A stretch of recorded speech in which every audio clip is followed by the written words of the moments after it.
I love a pasta dish with lots of veggies in there. It makes you feel like you can eat a big bowl of it. Hey everyone, it's Chef T from the Sylvia Center. We are a hands-on food and nutrition program based in New York City and upstate in Columbia County. And Mother's Day is coming and I'm making one of my favorite pasta dishes. It's a Sylvia Center favorite. We affectionately call it Veggie Mac. It's basically a glorified mac and cheese, homemade cheese sauce with extra vegetables added in. What I'm using today is just what I have in my refrigerator. So if you make this at home, use whatever vegetables you have on hand. I'm going to start out with an onion. I'm going to pull off some of the outer pieces of this bulb of fennel that I had in my fridge. I've got some green garlic that came in a vegetable box that I got this week, and I'm going to slice that up and add it in. If you didn't have this, which is a very random thing that I happen to have, then regular garlic would be great. I have got some red kale, but any leafy green would do. Even something like frozen spinach would work great in this recipe. And I've got some broccoli. If I had cauliflower, I'd probably add that too. Other things you could add in here are asparagus, peppers. I mean, the list goes on and on and on. Any veggies that you like. So the first thing that I did was wash my hands and wash my ingredients. And the next thing that I'm going to do is get a pot of water going to cook my pasta. This is a macaroni and cheese that can be served straight out of the pot, or it can be baked in the oven with a breadcrumb topping if you liked a baked mac and cheese. We're making a homemade cheese sauce for this macaroni and cheese, and that is actually based on one of the 5 mother sauces. In classic French cuisine, there are 5 mother sauces, and one of them is called bechamel. Bechamel is the base of a cheese sauce. So that's what we're gonna make today. It's a really classic French sauce, and it's made by cooking a roux. So a roux is a mixture of flour and butter in equal parts that we cook in the pan before we whisk in milk, and then eventually, in this case, we're gonna add cheese.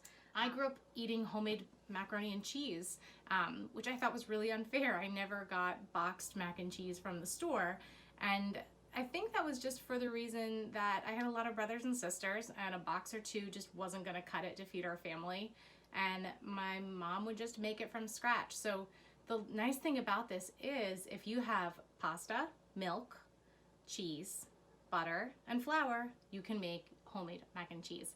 So while my water comes up to a boil, I'm going to start to prepare all my vegetables, give them a good chop, and get them ready to saute in this pot. We're going to try to do this all in 2 pots. I'm going to cook my pasta and my cheese sauce both in this pot here. I'm going to saute my veggies and mix everything together and then bake it in this oven-safe pot right here. So we're going to cut down on dishes. We're going to get the work done.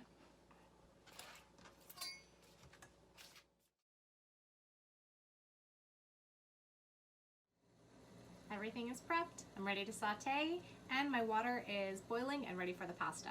So I've got my yellow pot preheating, and my water is boiling, so in goes some salt. Pasta, give it a stir. So this will take 11 minutes. All right, so I can feel that my pan's hot enough for a saute. That means I'll add some olive oil here. I'm adding a tablespoon. And I always add my onions first. I think that the longer you cook onions, the better they taste. They mellow out, they soften, they get nice and sweet. So that's always my first saute ingredient. My seasonings today are really basic. Salt, pepper, a little bit of chili flakes, and a little bit of dried thyme. If I had dried basil or fresh rosemary or anything, any fresh herb or spice that you like, you could add it. I'm also going to add my green garlic and my fennel. That's all chopped.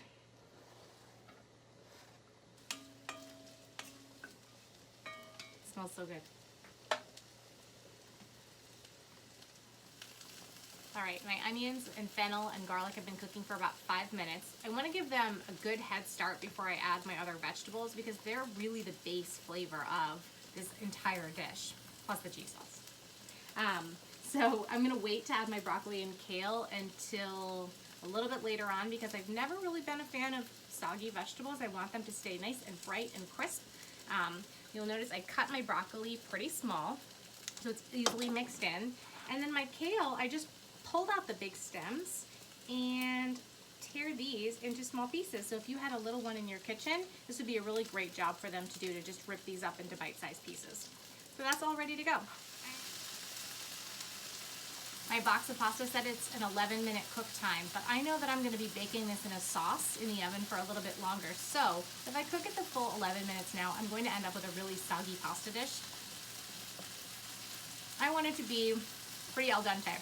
So this needs another minute or two, which is perfect timing, because now I can add my kale and broccoli.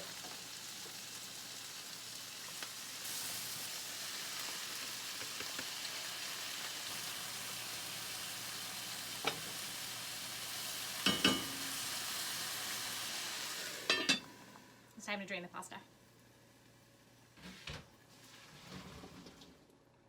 I drained my pasta. I put the pot right back on the stove. No need to rinse it or anything. We're gonna make our bechamel sauce. I'm starting with equal parts of butter and flour. And this is called a roux. It's a really classic way of thickening sauces. You may have done a roux to thicken gravy in the past. And once my butter is melted, I'm gonna cook my flour in there for a minute or two. I don't want to cook it until it's dark. I just sort of want it to be slightly golden brown and take the raw taste of the flour out. And it ends up making sort of a paste. And when I was little, I used to stir the roux with my mom, and I would eat it. I would just eat it by the spoonful and probably ruin the texture and thickness of whatever she was making. Right. So I'm gonna let this cook for a second, and let's just figure out which cheeses we're gonna use in this dish. You can use any cheese that you like. What I happen to have on hand today is some cheddar cheese, and I have a little extra here if I end up needing it. I need about 3/4 of a cup of cheese altogether. I have some Parmesan, which is a little bit saltier and sharper than cheddar. Cheddar makes the dish really creamy, and Parmesan gives it a little extra flavor. And then I have a little bit of leftover shredded Italian cheese blend that it's about 1/4 cup that I'm not sure what I'm going to use it for, so it might as well go in here. Just turn down the heat while I do this so I don't seize up the mixture. And I add it slowly.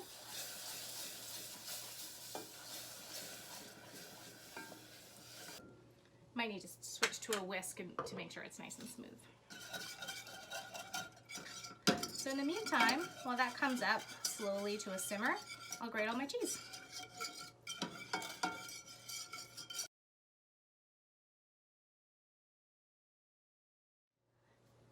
My bechamel sauce is thickened, and the way that a French chef would test that would be to throw some on the back of a spoon and swipe your finger, and if the line holds, then it's thick enough.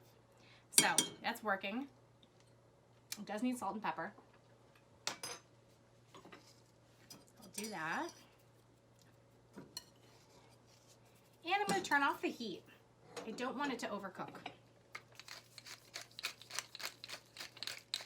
So it's nice and hot, which will make it easy for the cheese to just melt right in without cooking.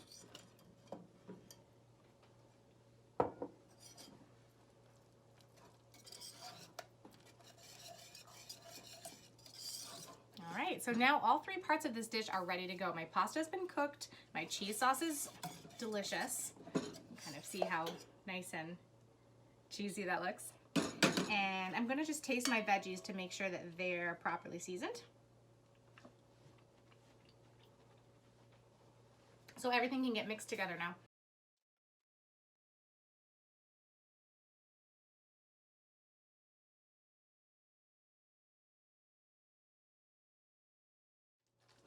I'm so excited to eat this after it comes out of the oven. I'm gonna sprinkle the rest of the parm on top and bake it in the oven just for about 15 minutes. I'll meet you back here when it's done. Our Veggie Mac is out of the oven and it looks and smells so good. I can't wait to eat this for dinner. This recipe is on our website, sylviacenter.org, where we have a lot of resources and other great kid-friendly recipes. And if you're thinking to yourself, if I told my kids they're having mac and cheese with green stuff in it, they would say, absolutely not.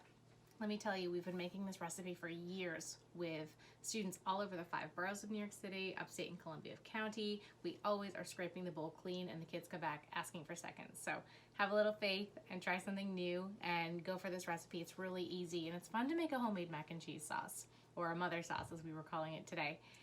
And to all the moms out there, I hope you have a very happy Mother's Day. I know you're all working overtime. It feels like you're probably doing 10 jobs at once. And so I hope that you know that you're appreciated. I want you to all stay strong, stay healthy, keep cooking. See you guys next time.